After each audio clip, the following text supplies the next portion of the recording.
তো বন্ধুরা ফাইনালি চলে এসেছি যমুনা সোল সি বিচ। এ দেখো পেছনেই ঠিক আমার সমুদ্র, আর দারুণ লাগছে জায়গাটা। আর আমি দীঘার ছেলে হয়েও বলছি সত্যি বিচটা খুব সুন্দর। মানে একে যে উড়িষ্যার গোয়া বলছে, দারুণ সত্যি, একদম বলার মতো জায়গা। আর এখানে বেশ ফিশার মানে মাছ ধরার মৎস্যজীবী লোকও প্রচুর আছে। মানে মাছ ধরা এখানে মাছ প্রচুর ভালোভাবে পাওয়া যায়। ওদিকটাও দেখতে পাচ্ছ পুরো জাল টাল নিয়ে ওরা সব জলে নামছে যারা মাছ ধরে।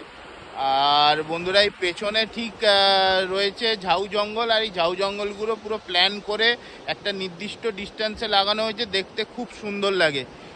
আর এখানে একটা জাস্ট মাছও দেখলাম, ওই যে মাছ হয় না যেগুলোর মানে নিচের দিকটা একটু ফোলা টাইপের, তো ওই মাছ, একটা মরা মাছ এখানে ভেসে এসেছে। আর এখানে প্রচুর জীব বৈচিত্র্য, মানে পশু পাখি, হ্যাঁ, জীবজন্তু প্রচণ্ড আছে। আর এখানে এই মাছ ধরার নৌকা দেখে মনে হচ্ছে এখানে মাছও প্রচুর পরিমাণে পাওয়া যায়।